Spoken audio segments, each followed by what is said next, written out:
এই জিনিসটা তোমাদের পরীক্ষার জন্য খুবই খুবই ইম্পর্ট্যান্ট। বায়োমেট্রিক্সটা মনে রাখবা।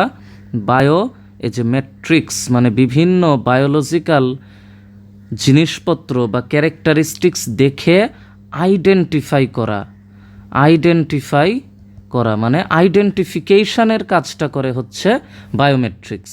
বায়োমেট্রিক্সে দুই ধরনের আছে, যেমন শারীরবৃত্তীয় বা ফিজিওলজিক্যাল, আচরণগত বা বিহেভিওরাল। শারীরবৃত্তীয় কী আছে? শারীরবৃত্তীয় মানে শরীরের মধ্যে জিনিসগুলা দেখো, মুখমণ্ডল হতে পারে, হাতের আঙুল হতে পারে, হাতের রেখা, রেটিনা, আইরিশ, ডিএনএ, এইগুলা।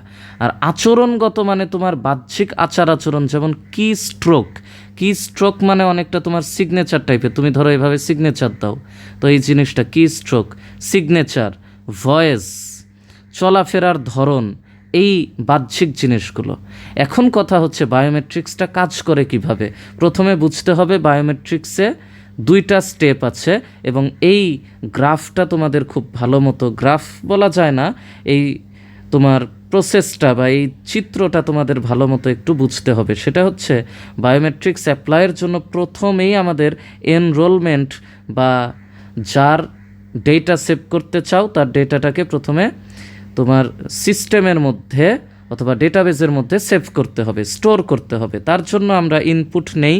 ধরো একটা মানুষের ফিঙ্গারপ্রিন্ট আমরা ইনপুট নিলাম, সেটা ক্যাপচার করবে, প্রসেসিং করবে এবং তোমার মেমোরিতে স্টোর করে রাখবে। পরবর্তীতে কি হবে, এরপরে আসে হচ্ছে ভেরিফিকেশান স্টেজ।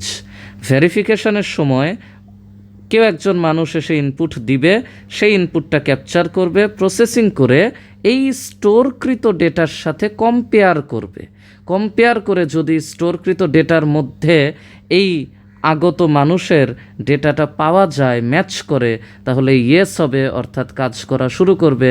আদারওয়াইজ দরজা বন্ধ হয়ে যাবে, মানে রেজাল্ট যদি ম্যাচ না করে তাহলে নো হবে। এইভাবে বায়োমেট্রিক্স কাজ করে। বায়োমেট্রিক্সের এই চার্টটা অথবা এই ছবিটা তোমাদের পরীক্ষায় প্রশ্নের উত্তর করার জন্য খুবই জরুরি। বায়োমেট্রিক্সে মনে রাখবা দুইটা ধাপ, প্রথমে সেইটা ডেটা সেভ করা হয় এনরোলমেন্টে, দেন আসে সেইটার অ্যাপ্লিকেশান, দ্যাট ইজ ভেরিফিকেশান। আর বায়োমেট্রিক্স জিনিসটাই হচ্ছে একটা মানুষকে ইউনিফর্মলি ভেরিফাই করা অথবা একটা মানুষকে ঠিকঠাক মতো চিহ্নিত করা।